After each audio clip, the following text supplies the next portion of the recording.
Henri de Bornier, Histoire immorale. Petite préface. Tout homme a ses moments de faiblesse. Il y a quelques années, je venais de lire un roman où les 7 péchés capitaux triomphaient à qui mieux mieux. L'œuvre faisait fureur et les éditions se succédaient comme les wagons sur un chemin de fer. Je sentis en moi un mouvement de jalousie et je me dis, eh bien, moi aussi, j'écrirai quelque chose de bien immoral et j'aurai du succès. Après avoir bien cherché, après avoir bien secoué le coin de guenille que chacun porte en soi, voici tout ce que je trouvais. Si ce n'est pas assez immoral encore que le lecteur daigne m'excuser, je ferai plus mal une autre fois. Où le cousin et la cousine trouvent naturel de se marier. Voyons, voyons, disait Hermine, racontez-moi un peu votre vie, monsieur Lucien. Je veux savoir votre existence, heure par heure. Que faites-vous le matin jusqu'au déjeuner, et après, et le soir, et toujours? Mais je pense à vous, Hermine, à votre beauté, à votre grâce, à vos cheveux dorés, à votre taille souple, à vos yeux doux et brillants, ma belle fiancée. Non, il ne s'agit ni de mes yeux, ni de ma taille, ni de mes cheveux. Vous êtes trop poétique, monsieur Lucien, trop artiste, trop peintre. Non, je vous demande tout bourgeoisement ce qu'on vous a servi ce matin, à déjeuner. Suis-je prosaïque, hein? Oh, que sais-je, ma belle Hermine, que m'importe. J'ai déjeuné à ma taverne, on m'a servi ce qu'on a voulu, je n'ai pas remarqué. Et vous avez eu tort, mon ami. Vous êtes trop indifférent pour vous-même. Heureusement pour votre santé, je serai difficile pour vous, et dès que nous serons mariés. Dans 8 jours, dit le jeune homme, c'est bien tard. Pour votre estomac, fit la jeune fille en riant. Et M. Lucien profita de l'occasion pour frapper doucement du bout des doigts les doigts blancs et effilés de sa jolie fiancée. Portrait de mademoiselle Hermine. Svelte, flexible, élégante et simple. Un front large, éclairé par des yeux pleins d'un charme suave impossible à rendre, de ces yeux qui regardent toujours en haut, comme dit le poète arabe, en même temps une profusion de cheveux admirablement dorés, ardents et somptueux, donnait à cette fière tête je ne sais quel air de jeune lionne. Monsieur Lucien avait une physionomie franche et bienveillante. Grand et fort, ses mouvements trahissaient cependant une noblesse naturelle que ne démentait pas le sourire constamment tendre et la voix un peu traînante du jeune peintre. Lucien Garnier, envoyé tout jeune encore à l'école française à Rome, en était revenu depuis peu d'années, avec un talent déjà mûr et un caractère nativement indécis que les habitudes italiennes avaient alangui encore. Du reste, un bon cœur et un esprit généreux. En revenant d'Italie, il trouva d'abord dans la maison de madame Delville, sa cousine, un intérieur simple et charmant, un accueil affectueux, et 2 ou 3 mois après, madame Delville présenta à Lucien sa fille unique, Hermine, qui sortait du couvent. Lucien fut frappé au premier regard de l'éclatante beauté de sa cousine, et au même instant, il se prit à l'aimer de cet amour d'artiste, amour noble, détaché sans doute de tous les vils calculs, mais non assez grave pour être désormais toute la vie d'un homme et en quelque sorte comme le sceau éternel d'une destinée. Lucien demanda Hermine en mariage. Madame Delville accueillit la proposition du brillant artiste, tout en laissant à Hermine la liberté complète de son choix. Elle voulut aussi qu'un temps assez long s'écoulât entre le jour de la demande et le jour du mariage, afin que les 2 jeunes gens eussent le loisir de se mieux connaître et de voir bien clair dans leur propre cœur. Hermine, quoique bien jeune, avait dans l'esprit une faculté d'intuition, un tact, pour ainsi dire, qui lui fit deviner à l'instant le caractère de son cousin. Elle comprit que Lucien aimait en elle sa beauté avant tout. Elle en fut d'abord froissée dans la délicatesse de son âme. Puis, en étudiant de plus près la nature de son cousin, elle sentit naître pour lui, dans son cœur, cette douce affection, cette sainte tendresse que les âmes d'élite éprouvent pour ce qui est faible et gracieux. Les femmes, c'est leur gloire humble et sacrée, ont souvent de ces mouvements, de ces évolutions de pensée, qui font d'elles l'être supérieur et sublime dont l'homme ne connaîtra jamais la grandeur voilée, tout en subissant sa puissance. Il se passa donc dans le cœur d'Hermine un de ces drames superbes qui n'ont pas encore trouvé de Shakespeare, un drame plein de sentiments contradictoires, de péripéties aussi émouvantes que la chute des rois. Une scène d'autant plus tumultueuse qu'elle était contenue dans un cadre plus étroit, un monde dans le cœur d'une enfant. Si une autre femme, pensa Hermine, est un jour aimée de Lucien pour sa beauté seule, il se laissera emporter vers elle avec toute la folie et toutes les réflexions d'un premier élan. Il n'examinera ni le caractère, ni les sentiments, ni l'intelligence de son idole. Il tombera peut-être sous le joug de quelque femme sans cœur et sans esprit. Il sera perdu. Et si au contraire il rencontre une âme dévouée qui lui donne toutes ses pensées et lui sacrifie toute son existence, cette femme souffrira peut-être cruellement dans sa lutte contre l'inconstance naturelle de Lucien, mais lui, il sera sauvé. Eh bien, je le sauverai. Ajoutons, au risque d'enlever quelque chose à la gloire de notre héroïne, et pour la réduire à des proportions plus humaines, que Lucien avait le caractère aimable et gai, l'esprit fin, une verve franche et toujours pétillante, et enfin, puisque nous sommes décidés à diminuer le mérite d'Hermine, une tête pleine de noblesse et de distinction, une figure illuminée de tous les éclairs de l'intelligence. L'épreuve jugée nécessaire par madame Delville ne fit donc que fortifier dans le cœur d'Hermine la résolution pieuse qu'elle avait prise et son dévouement caché, d'autant plus méritoire qu'il était plus réfléchi. 2. Il est à peu près démontré que la lune de miel ne brille qu'à la campagne. Enfin, le temps de cette épreuve imposée aux jeunes fiancés s'écoula. Hermine et Lucien furent unis.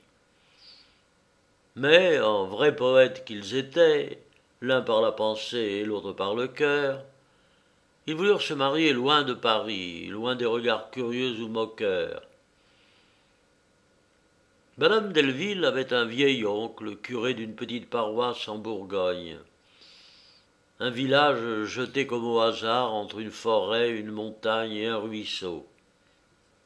Le bon prêtre céda aux nouveaux époux, après leur avoir donné au nom du Dieu d'amour la bénédiction nuptiale, sa maison modeste et verdoyante, son pré vert, après le jardin et le verger, ses colombes volant des fenêtres au ton du presbytère, et surtout la douce paix de son âme, se répandant comme à son insu sur tout ce qui l'entourait, sur le paysage et sur les cœurs.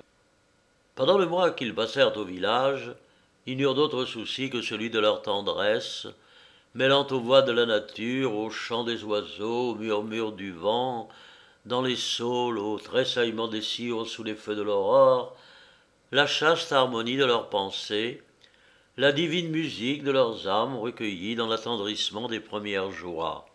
Il fallut partir, cependant, revenir à la vie réelle, aux occupations peu idéales, au travail, à l'atelier, à Paris, hélas. Paris, c'est la ville de ceux qui luttent, qui cherchent, qui espèrent, qui se tourmentent ou qui se lamentent, mais ce n'est pas la ville de ceux qui aiment. Quand on y revient, gardant encore dans la poitrine et dans la mémoire le parfum des vastes landes, l'odeur des genêts et des genévriers, et qu'on se sent frappé tout à coup par les fétides émanations des rues boueuses, des mille et mille égouts de la grande ville, une détresse indicible saisit le cœur. On se regarde avec une involontaire tristesse, et on se dit, quelque effort que l'on fasse pour retenir en soi-même son bonheur, serons-nous heureux ici comme là-bas? C'est pourquoi Hermine était triste en rentrant dans Paris avec Lucien, et interrogeait avec une sorte d'angoisse les regards de son jeune mari, dont l'attitude était moins songeuse que la sienne. Mais elle le remarqua. 3. Une églogue près de la rue de Vaugirard. Le nouveau ménage s'installa du reste pour la vie nouvelle, avec cette douce gaieté que les cœurs sans reproche répandent autour d'eux. Lucien trouva, dans les environs de la rue de Vaugirard, une ravissante maison entre cour et jardin, qui ressemblait peu, très heureusement, à ces constructions modernes devant lesquelles s'extasient les badauds et dont les locataires paient l'élégance par le manque d'air, d'espace et de lumière. Les jeunes mariés eurent un pavillon tout entier à eux deux seuls. L'atelier de Lucien était dans une maison voisine, afin que la jeune femme ne se rencontrât jamais sur le même seuil avec les visiteurs et visiteuses un peu folâtres qui se succèdent dans un atelier d'artiste. Cette nouvelle existence, cette vie à deux, mêlée de travail et d'affection, offrit aussi tout d'abord de véritables joies à Lucien et à Hermine. Pendant que le peintre promenait sur la toile ses pinceaux actifs, aux heures où aucun indiscret ne troublait le recueillement de l'artiste, Hermine arrivait, gracieuse et légère, et s'asseyant à côté du chevalet, suivait d'un regard attentif et souriant les progrès du travail de son mari. Lui, charmé de la présence de sa jeune femme, se détournait parfois de son œuvre pour la contempler avec une admiration muette, et on eût dit que la vue de cette admirable créature lui donnait des inspirations et des forces nouvelles. Oh, que c'est joli de vivre à deux, d'être seul dans son petit coin, d'entendre à peine les bruits du monde et de se dire « que les autres sont fous !» Oui, c'est joli, c'est très joli, trop joli. Cela ne peut durer, car le monde est comme tous les abîmes, effrayant, terrible, vertigineux, sombre, et c'est pour cela qu'il attire. Comment se fait-il qu'on rentre dans le tourbillon? On ne le sait pas, mais on y rentre. Un ami qu'on rencontre, un hasard de voisinage, un accident, un protecteur qu'il faut voir, une bonne œuvre à faire, c'en est assez. Le lot vous soulève insensiblement, vous enlève, vous emporte, et tout le tracas de la vie retentit bientôt à vos oreilles. 4. Un prince allemand, comtesse italienne. Le nom de Lucien commençait à se répandre, ses tableaux étaient déjà recherchés des amateurs, et les marchands même le traitaient avec une politesse croissante. Lucien et Hermine ne furent donc pas étonnés de voir un jour entrer dans l'atelier un homme d'un certain âge, parlant le français avec un léger accent germanique, ayant du reste toutes les manières du meilleur monde, et qui leur fut annoncé sous le titre de prince Paul de P. Le prince donnait le bras à une jeune femme. Hermine, en apercevant la compagne du prince, se sentit pâlir et tressaillir comme malgré elle. Pourquoi donc? Monsieur Garnier, dit le prince, j'ai vu chez madame la comtesse Galigaï, qui a voulu du reste m'accompagner chez vous. Ici la comtesse Galigaï s'inclina en souriant. J'ai vu, continua le prince, un charmant tableau signé de votre nom, et cela m'a donné le plus vif désir de posséder aussi une de vos œuvres. Je désire seulement que le tableau dont il est question soit admis à l'exposition des beaux-arts de l'année prochaine, et que le sujet soit le génie du bien et le génie du mal.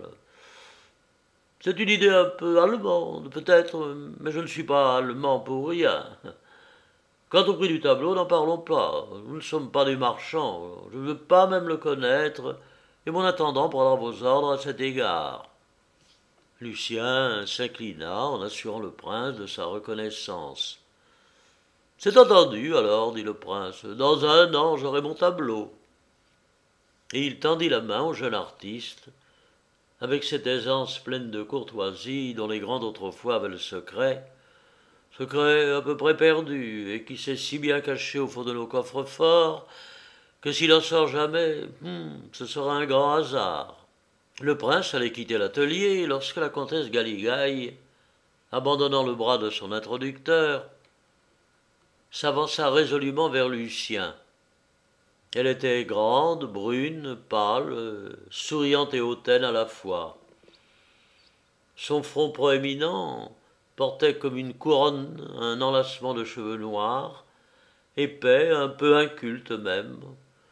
Ses yeux noirs avaient une incomparable douceur mêlée à la vivacité la plus enjouée. Une robe de velours grenat montante laissait deviner chez cette personne d'un aspect un peu étrange des formes vigoureuses, des nerfs d'acier, une puissance de muscles singulière, une agilité et une force de panthère. Monsieur Garnier, dit-elle d'une voix brève, saccadée, onctueuse et métallique en même temps. Monsieur Garnier, me trouvez-vous belle? Lucien, à cette question fort imprévue, balbutia une réponse un peu embarrassée, où le mot admirablement dominait malgré son embarras. Ah, mais reprit la comtesse, me trouvez-vous belle comme homme ou comme peintre? Mais comme homme et comme peintre. Comme peintre surtout. Eh bien oui, oui, surtout comme peintre. Eh bien tant mieux alors, dit ouageusement madame Galigaï. Vous ferez mon portrait. Un peintre qui trouve beau son modèle fait toujours un bel ouvrage. Voyez la Joconde. Vous ferez donc mon portrait, s'il plaît à votre seigneurie. Dès demain, je vous donnerai une séance, chez moi, rue Saint-Florentin, 10. Je m'appelle la comtesse Galigaï, comme le prince Paul vous l'a dit. Mais mes ennemis et mes amis m'appellent la comtesse nulle part. On vous expliquera pourquoi, sans doute. Adieu, seigneur Raphaël. Venez, prince. 5. Étymologie qu'on ne retrouverait pas dans le glossaire de Ducange. Lucien annonça le lendemain à Hermine qu'il allait se rendre chez la comtesse.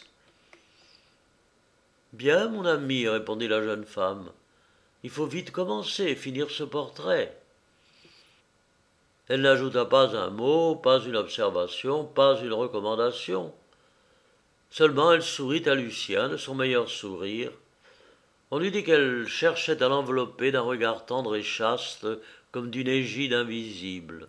Lucien arriva bientôt chez la comtesse et fut admis dans un somptueux boudoir rempli de 1000 riens du luxe le plus capricieux. Qu'on ne croit pas que nous allons écrire, après 1000 autres, l'histoire d'une de ces liaisons adultères dont le récit est à lui seul un danger. Dieu merci, tous les hommes ne glissent pas aussi vite sur la pente des amours banales. La chute n'est pas toujours aussi rapide qu'on le pense. Non, nous voulons seulement, cette fois, signaler aux aventureux un des moindres périls qui les attendent hors des sentiers de l'honnêteté sévère, du travail obstiné, du dévouement quotidien et de la lutte patiente et glorieuse. La princesse Galigaï appartenait à une classe de femmes toute particulière, nous allions dire toute nouvelle. Il n'y avait dans sa vie aucun désordre honteux. Il n'y avait pas d'ordre, voilà tout. Elle avait un mari et vrai comte italien, qu'aucun des amis de la comtesse n'avait connu cependant. Quand on lui demandait, vers les premiers temps de son séjour en France, où est votre mari? Elle répondait dans son ignorance des finesses de notre langue, mon mari, il est quelque part. Et depuis ce temps-là, on appelait la comtesse Galigaï la comtesse quelque part. Un beau jour, son mari mourut. Elle ne s'en aperçut guère, à ce qu'il semble, car lorsqu'on lui demanda pour la première fois, après ce malheur, « Mais où est votre mari ?» Elle allait répondre, « Il est quelque part », mais elle se reprit et dit cette fois, « Il est nulle part ». Depuis ce temps-là, on l'appelait la comtesse nulle part. C'était du reste la plus honnête folle qu'on pût voir. Elle n'aimait pas la société des femmes et la fuyait avec obstination. Mais les hommes dont elle s'entourait savaient que toute chaîne lui était odieuse et insupportable. Elle avait sur ce point des principes très arrêtés. Il existait donc un contraste frappant entre la hardiesse de ses habitudes, la liberté de son langage et la pureté de ses mœurs. Elle avait réuni autour d'elle une cour de jeunes gens, artistes, poètes, diplomates, hommes politiques, qui étaient pour elle des amis, des camarades, comme il disait, rien de plus.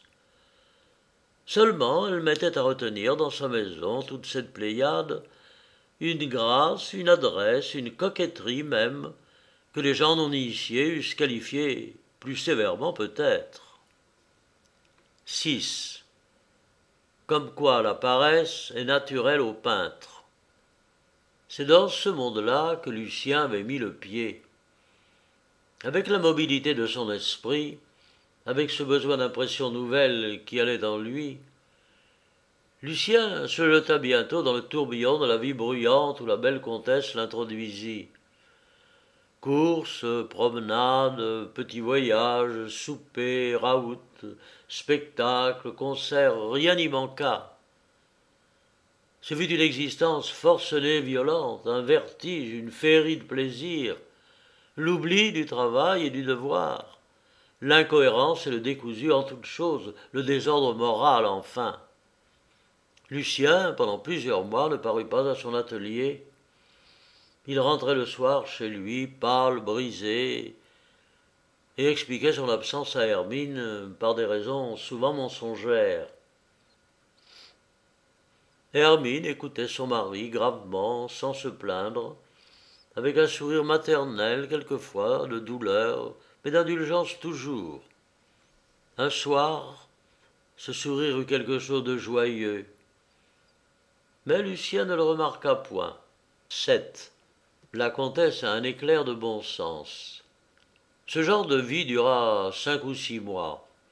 Un jour, la comtesse eut une idée. « Écoute, mon cher camarade, dit-elle à Lucien, écoute. » Ouvrons une parenthèse pour expliquer que la comtesse voulait tutoyer tous ses amis et être tutoyée par eux. Le « tu » lui paraissait donner plus de pittoresque et de montant à la conversation, et d'ailleurs elle était italienne et le « vous » français lui paraissait une infirmité de notre langue. « Écoute, dit-elle à Lucien, je viens de réfléchir à une chose. Je ne suis bonne à rien, je ne sais que rire, chanter, courir à cheval. C'est effrayant pour mon avenir. Je puis avoir besoin de travailler pour vivre. Il peut arriver des révolutions, mon ami. Je veux apprendre un métier quelconque, un art, n'importe lequel. Par exemple, la peinture. Oui, voilà une bonne idée. Oh oui, c'est cela, c'est cela. Puis tu seras mon maître. Nous irons à ton atelier. Moi aussi, je serai peintre. Allons vite debout, il n'est que 2 heures. Partons à l'atelier. Et les petits pieds de la belle italienne piétinaient déjà d'impatience. Ah ça, cher ami, mais partons-nous. Comme vous, comme tu voudras, dit le peintre, accoutumé aux caprices soudains de sa folle compagne. Et ils partirent. L'atelier était désert, rien de changé d'ailleurs. Les statues, les modèles en plâtre, les esquisses, les armes, les pipes turques étaient à leur place. Le grand rideau vert divisait toujours l'atelier en 2 parties distinctes, l'une destinée à la conversation, l'autre au travail. Il y avait donc ainsi tout à la fois un atelier et un salon. C'est dans ce salon que Lucien et la comtesse entrèrent d'abord. Ils s'assirent sur un divan. 8.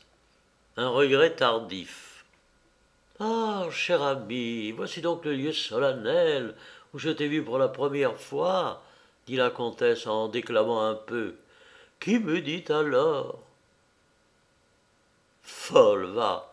Oh, mais comme tu as l'air sombre, mio caro. Qu'as-tu donc aujourd'hui? Rien? Si, tu as quelque chose. Viens là près de moi, donne-moi ta main et raconte-moi tes chagrins. Mais je n'ai aucun chagrin, je t'assure. Ah, la bonne heure. Mais dis-moi donc, comtesse, Et la leçon de peinture que tu veux prendre? Oh, dans un instant, mon cher maître. Oh, ton atelier me fait penser à une chose. Quelle est donc cette petite femme blonde qui était ici il y a un an, lorsque nous y vîmes, moi et le prince Paul, la veille de son départ pour Berlin? Elle était assez gentillette, je crois. Mais c'était ma femme, madame.